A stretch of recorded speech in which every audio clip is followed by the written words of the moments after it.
Hi, Tony. Hello. Live. I gotta. These make the best freaking little Holders. Yeah.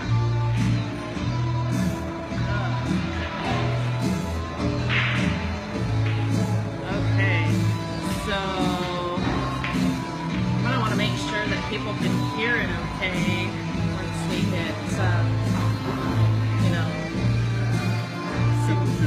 viewers and that sort of thing. So how long are you out here on the West Coast? When did you? I came out here at the beginning of July, and I will be here till tomorrow. Then I'm going to go to Bellflower for the Hard Times Bellflower tournament, and then I'm going to Las Vegas to play Bustamante, race to 21 for $15,000, and I'll be there until around the 1st of August, and I'll have my booth set up for game tight at the expo during the tournament. So I'll play in the tournament, or I'll play Bustamante 19th through the 21st, and then I'll be in the booth the rest of the way and just be around, you know. Where are you gonna play Boosty? Are you gonna play at Sharks? We play at Good Times Village. So. And Daniel Bush will be streaming it, POVpool. POVpool.com, right? Yep. Nice. Yes. So, one of the people wanted to ask, like when you're getting ready for a tournament or a match, how many hours a day you practice? Never. Never. I just can't. I pick up bad habits. I don't. My attention span's not there to. I mean, it's probably a bad habit. I probably should hit balls for an hour here and there. I might hit balls maybe 30 minutes sometimes, just to get a little feel, but I don't practice like that. So how do you attribute to becoming the player that you are? I just always gambled a lot. Always put pressure on myself. If you don't have something on the line and you miss a ball, are you going to remember it? Probably not. But if you lost $5, you might be a little hot, and at least it sticks with you. If you dog the 9-ball for a reason, Yeah. So you learn from things that cost you in life. So if you don't learn from the things that cost you in life, you're not going to probably learn nothing. So something always has to cost you in life in order for you to become better. So it's just every aspect of life, whether it's pool or whatever it is. So. How old were you when you started playing, and how did you get into the game?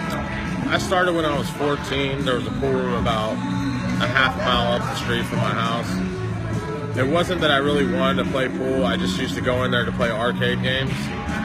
And then they used to have a free juniors tournament on Sundays that paid like $15 for first and $5 for second. And it was every Sunday, so me and my cousin Amar, we'd just go there and we'd play the arcade games, and then we figured, hey, if we win this money, we can go play more arcade games. So we did it, you know what I mean? So, but eventually, he played better. He'd win it more often than me.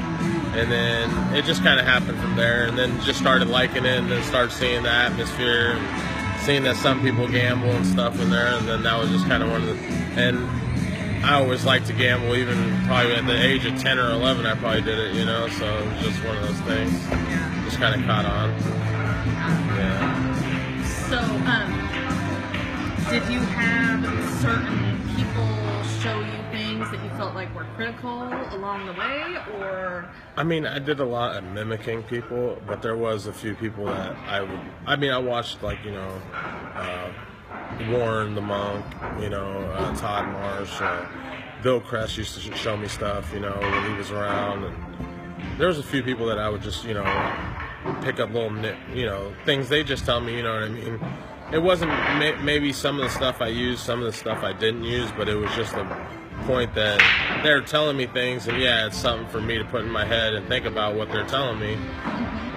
Whether or not I used it, I can't say, you know what I mean? But it was just, I've watched them play, and I'd watch them gamble with people and maybe wonder why they shot a certain shot, and then I take it for what it is, and maybe I might try to mimic it when I play somebody, and 9 times out of 10 it probably didn't work out the way they shot it, but at least I used it and I learned from it, and then I figure out what I'm doing wrong or what I'm doing right, And when you were figuring out what you were doing wrong and what you were doing right and that sort of thing, did you spend time on the table by yourself? I mean, did you ever have that time where I mean, I would.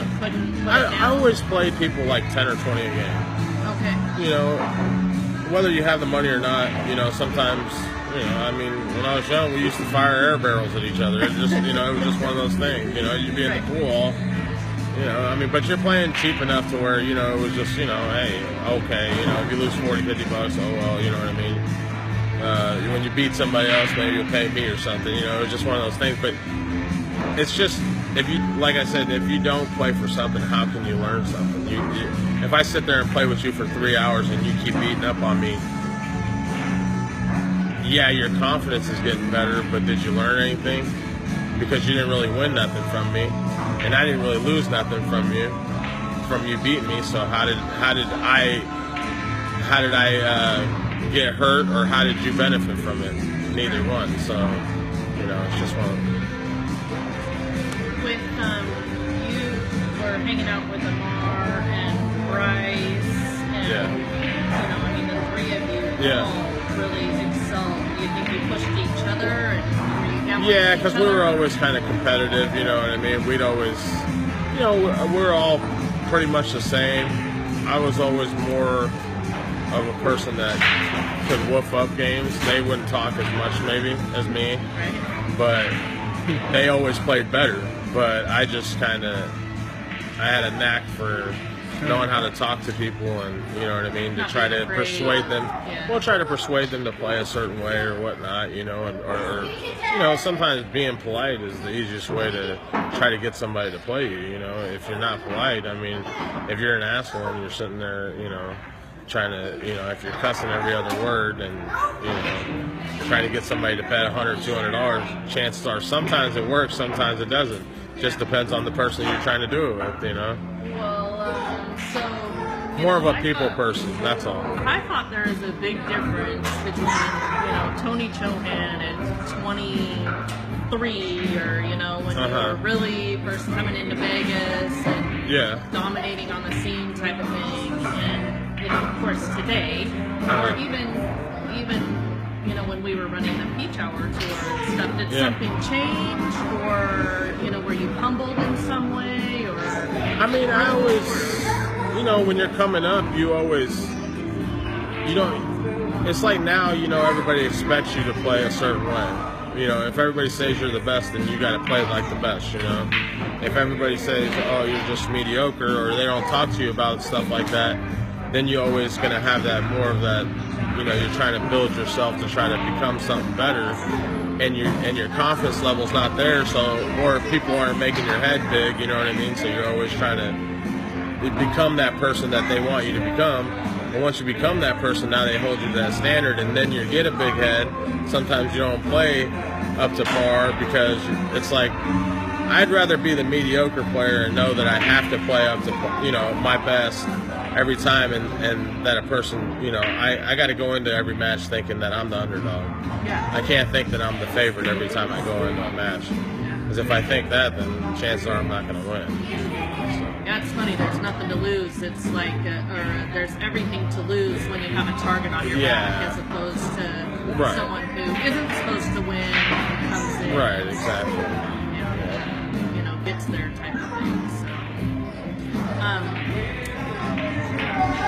what would you say? And I think that, you know, I've kind of asked it in different ways, that if a player that was, you know, starting wanted to, you know, try and be a player like yourself, what advice do you have? All I can say is watch videos of pool, watch good players when they gamble with each other. You have to watch gambling matches, so that way you see why or why not somebody did something. When you watch tournament matches, I'm not saying tournament matches aren't good to watch because there is something on the line, but there's a different mode from tournament to gambling. You know, yeah. So you know what I mean. Tournaments one race, gambling's, you know, can last as long as the person's got money. You know, so it's just you know, I don't know. I mean, a lot of people know it now, but I just have a different mindset from gambling to tournaments. So, you know, it's just one of those things. It's just, you know. Is that a new thing, or? I mean, For me? Yeah. No, I've always rather gambling. Yeah, because I know at least if I miss a ball, I still got the next game, you know? Yeah. But when you know, shoot something in a tournament, there's no next game, you know what I mean? You're going to get punished for it. So, you know, tournaments are harder to win, you know what I mean? Because it's them one races against each person in the field, but there's no guarantee. Tournaments are so much harder to win, but on the same token, they're kind of like not a true test of your because ability. you can play the same person that you're playing in a tournament gambling, and they got no chance gambling, but they might beat you every time in a tournament. So there's a mindset again, you know what I mean? Some people just better, you know, some people can't take the heat for money, and some people can. You know, I mean, John Schmidt, he told me the other day, he's like, man, I was playing you for 40 or 50 a game, I might rob you, but if I play for 5 or 10,000, I can't make a ball. You know, it's just some people got it in them, some people don't. You know, it's just what it is. You know, I mean, I grew up gambling, so I guess I'm a little more, you know, relaxed about what I bet, or it doesn't really make a difference to me. You know, so more settled into your shoes in that regard, and take the heat better. Type of thing. And is there more action, you know, now kind of being in the Midwest, or how do you see that? There's not really a whole lot more action, but there's more stuff going on. There's more tournaments, but at the tournaments you can always get in action with somebody or one. You know, like it's been kind of bad. You know what I mean? Like we come out here, there's only, you know, there's $15,000 added money, and there's not very much support. You know what I mean? It's just sad. You know what I mean? It's like, if you got guys putting up that kind of money, I mean, they don't put up that kind of money over there in the Midwest. It's not like it's that much bigger than what it is right here. Right. You know, it's just, there's just more people that play, more people willing to support, it seems like, and, you know, it's just, you know, people could say it's attributed to the fact that, you know, maybe California is expensive. It's not that much more expensive than living out there. Showing up at the Mez stops, so and I'll tell you the truth. I mean, I don't want to badmouth the Mez tour, but it's kind of made the people that play in the Mez tour kind of not want to play in the open tournaments because they're getting a game or two and they're paying a little bit less money. Okay. You know, so you it seems. Has a lot to do with it, I just kind of think that it's kind of they're kind of shortening themselves on playing good players and playing for a bigger amount of money, and you know, it's just. You know, I mean, yeah, it's fine if you want to pay if you can pay $65 to play in a tournament and you can pay $140 over the period of the weekend and it costs you $220 to go to the tournament or whatever, why wouldn't you pay $125 and it costs you another $140? It only costs you $60 more, but just you got a chance to win 5 times more money. Yeah. And you're around better players that you don't ever really get to see. And you know, it's just, you should want to support the tournaments where people put up money. I mean, he didn't have to add $10,000. I mean, he didn't say guaranteed, even though I know he was going to add the money. But he didn't have to add the $10,000 after he only got 45 players. I mean, it's just sad. You know? It's just, you know, I mean, pool's just really got to get a rude awakening soon, because if it doesn't, we're going to be telling the same old story year in, year out. And I've been hearing the same story for the last 20 years. Well, yeah, I mean, what do you think about people that you know are top players that should be playing, but they're having jobs now or other things? And I can understand. I can understand why a lot of people didn't come from the East Coast or the Midwest, because it's expensive to get here. I mean, I came from Detroit, but I have other means of getting here, or other people that are with me or whatever, you know. But it's expensive. I mean, the plane ticket alone is probably $400. You know what I mean? So, I mean, you're stuck $5.25 without paying your hotel. Afraid that so many pros were going to be in the event that they wouldn't have a chance. Why do you think that the average player is like so hesitant to throw their hat in the ring against better players? You know, I just feel like they feel like they're underdog, that they don't feel like they have a chance, and that's the wrong mentality. If you're going to play the game, you might as well play. You can't get better by playing Joe Schmo or your local, you know, you just can't do it. I mean, you have to play. In order to become better, you have to play the better players, and you have to take your whoopings like a man and just man up and get comfortable with playing good players. It's just what it is. You have to, if you're going to, I mean, I used to sit there and play Monk like 25, 50, 100 a game. Even, or even if, you know what I mean? Right. I mean, I know I was going to lose or whatever, but I mean, I probably didn't bet 50 or 100 a game. I probably played like 25 a game, but I'd play them until, if you beat me 12 games, whatever, you know what I mean? It is what it is, but I wanted to sit there and just watch what he's going to do to me until I figured out, hey, you know what? I'm tired of losing. I need to start figuring out what he's doing and try to use it against him. But, it's just, people just have to understand the only way you become better is playing better players. You don't become better because you got 10 shots a game and you won that game. Right. That doesn't mean nothing.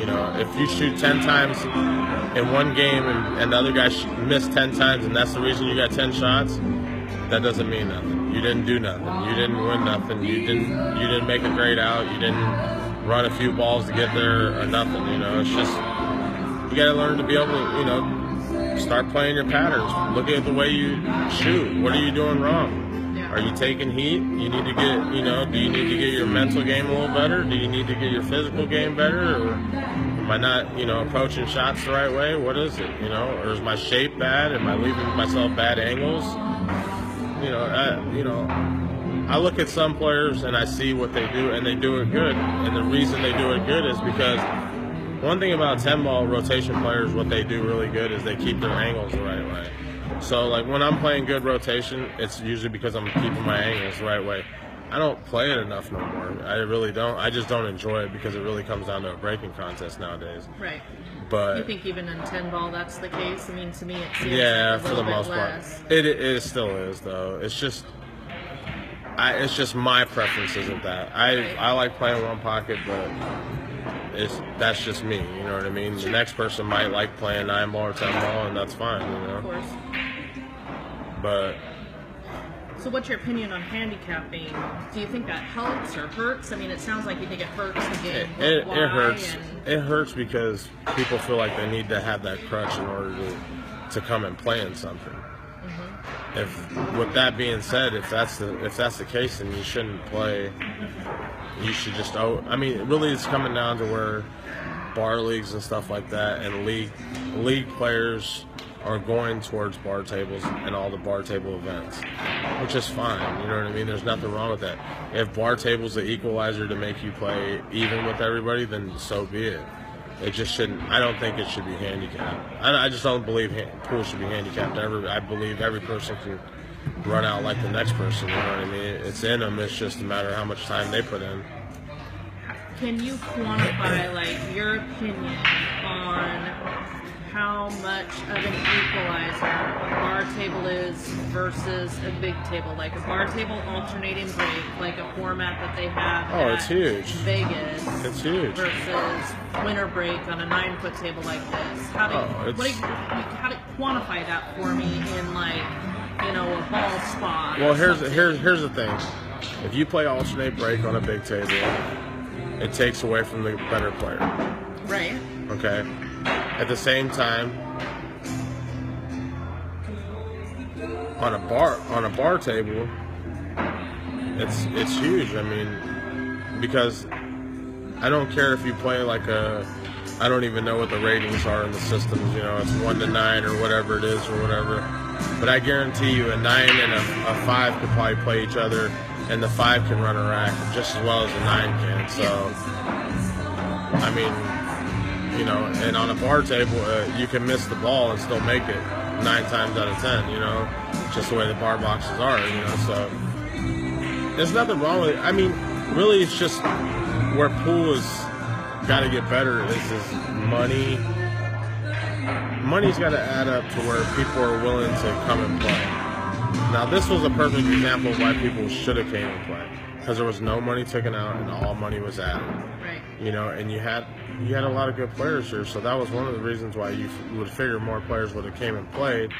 I understand it's $125, but you're only doing it once a year, or twice a year over here on this side of the country. You know what I mean? It doesn't happen that often. In the Midwest, my tour, my Tom tour, starts in November, and it's on a bar table, alternate break races to 8 on a bar table, 10 10 ball, you know, alternate break, but it's $125, but I guarantee you it's going to hit 100 players every event. It's just, and that was the reason I did it, was because more people feel like they have a chance on a bar table, which is fine. If that's what it's going to take to get the right number of people to play, then so be it. Then I'll do it on a bar table. If that's what it's going to take for pool rooms to add the money and for them to recoup some of their money, then so be it. I want everybody to win. I don't want nobody to lose. You know what I mean? I want everybody. I want the fifth, sixth finish. You know, fifth, sixth person, the seventh, eighth person to make money after they leave the tournament. Right. And that's, you know, and with the money added and the way I figured it out, I think I got it to where fifth, sixth get $1,000 from it, you know, which isn't bad money. So might be more. You know what I mean? If you get 100 players or more, there's no telling. So do you see yourself transitioning now from being... I think I almost feel like I have to take the initiative to move from pool player to a promoter. Right. Because I see too many promoters taking too much money. And I don't go support the tournaments, and I hate the fact that other people do, but I understand that they like to just play pool and that's their time off, and it is what it is. But they got to understand that if they take the initiative and don't support tournaments like that, these people can move out of the way and make it right for the guys that might actually do right for the industry.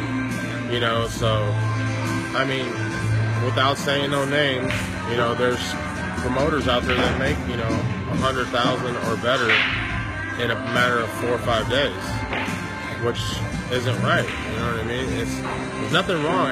Everybody works for a living, you know, some way, shape, or form. You know what I mean? There's nothing wrong with them making money. They just don't have to make it in them masses, you know. If they want to make that money like that, do it, but do it everywhere. Do it every. If you want to make 50,000, that's fine. It's a lot of work what you're putting in to do your event. Do it, but do it 6 times a year. Don't do it that one time of the year and make all your money, and now all of a sudden you're nowhere to be found. Yeah. You know, it's just the money's very short in the industry as it is. But if you don't, and when that's the case already, it's like, how do you justify like making a killing off of, you know, something? If you love the sport, you know, if something's dying on the vine, then you know. Everybody. Here's the thing: pool players can leave for 20 years; they still come back to pool. Yeah.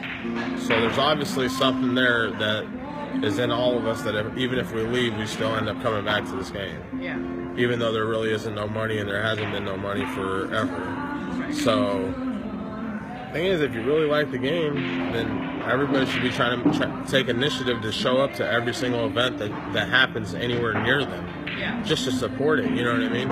If every event across the country, whether it was only 2,000 added or it was 5,000 or 10,000 added, if every place caught 100 players, pool would be booming again. You know what I mean? And every pool room wouldn't mind putting up $2,000 every single weekend. They wouldn't mind doing it, not one bit. You know, I mean, I got some things in the works where I wanted to open a pool room, and if I did, I'd probably have 1,000, 2,000 at a tournament every month. Just to do something. The thing is, there's a lot of ways for pool to go good. It's just sometimes.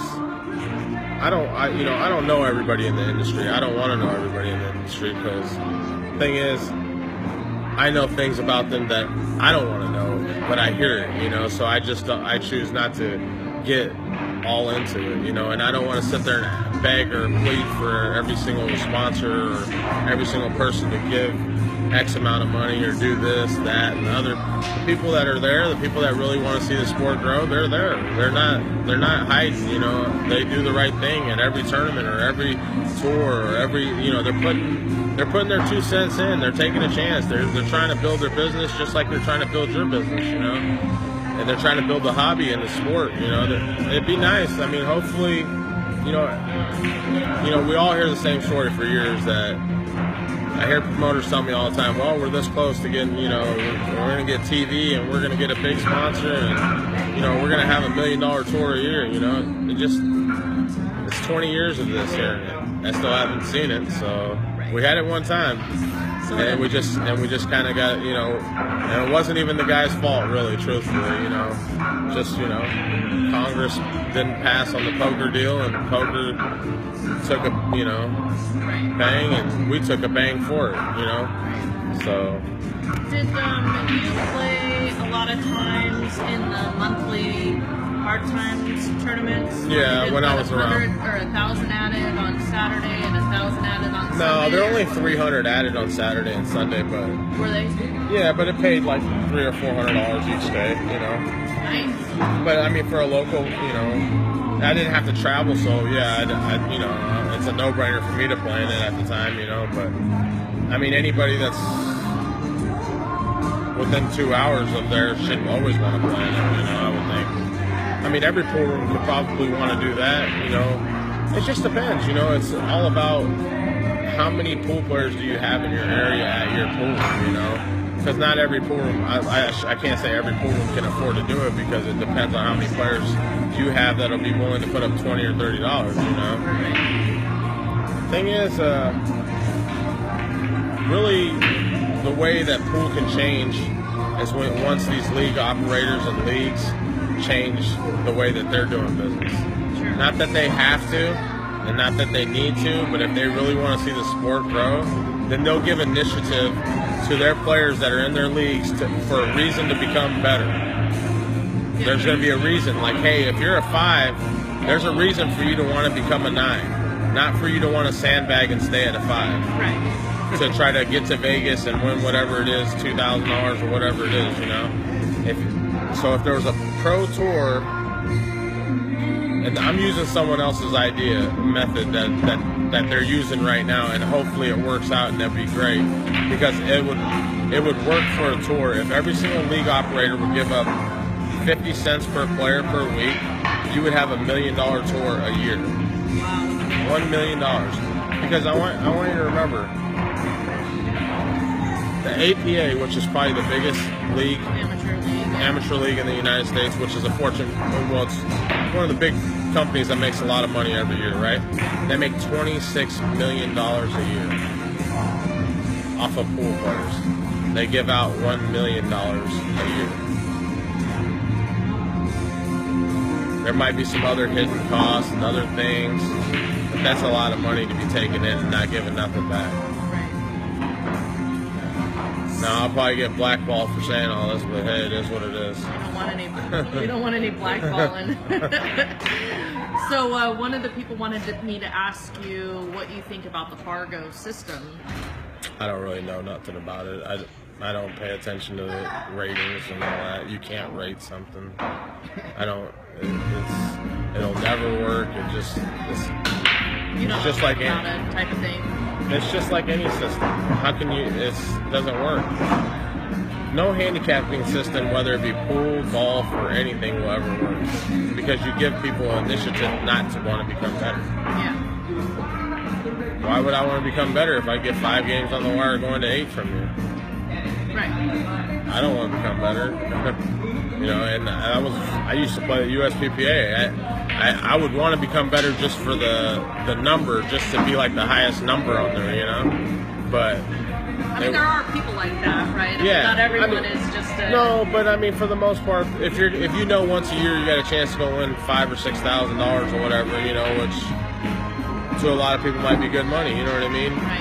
And it isn't their livelihood, So that one time they're stealing that $5,000, $6,000 because they're rated at a 20 instead of an 100, and they play like 100. But they got to go by the rating of what it is, So if they qualified at that number, then why can't they play that number, So,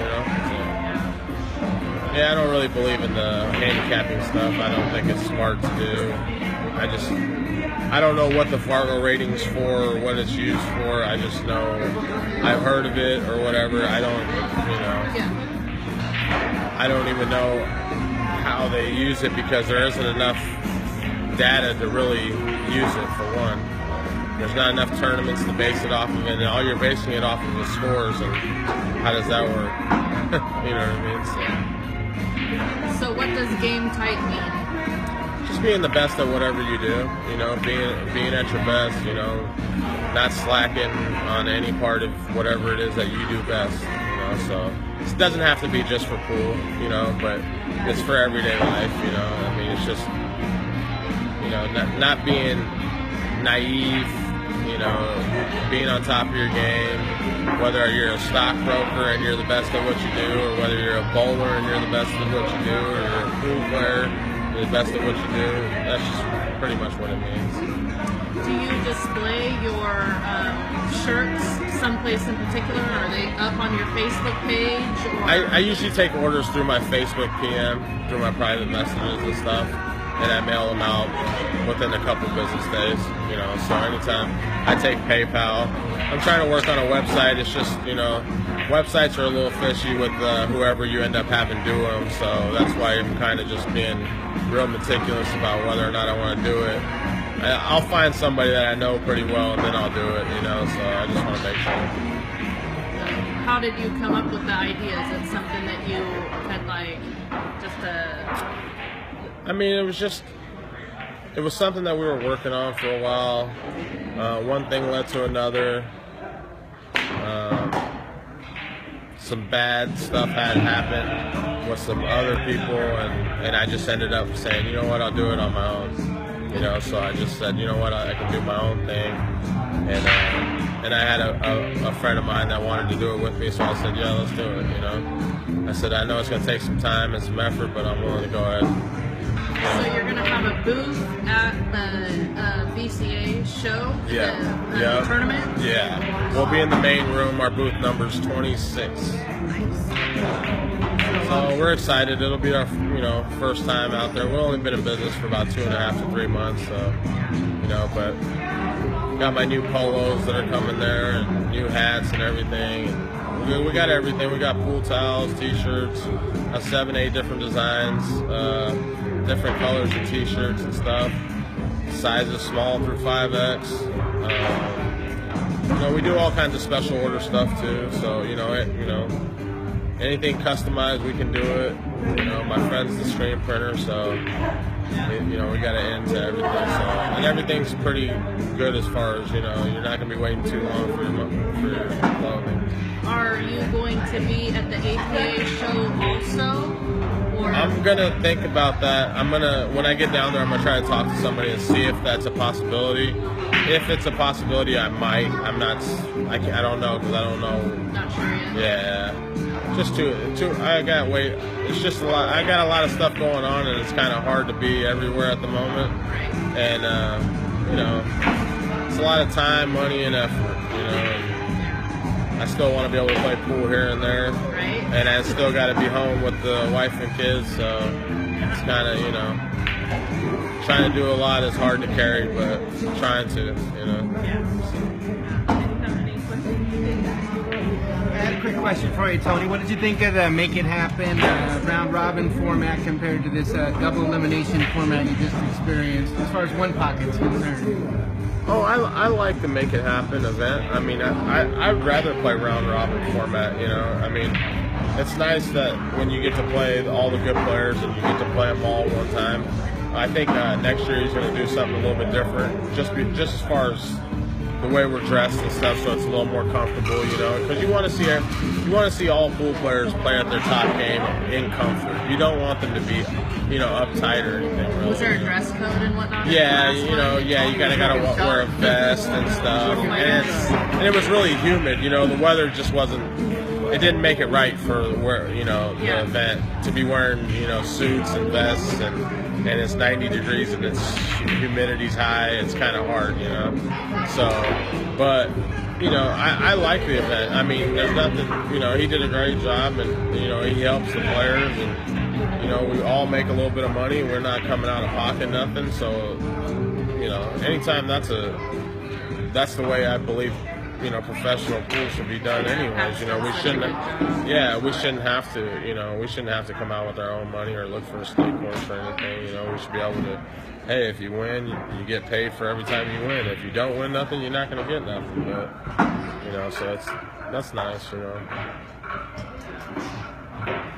Wish that were happening, but well, thank you very much for sitting down with us and spending the time, and no problem. We'll see you in Vegas. Yep. All right. Sure. Good luck at your match with Bustamante and what you win.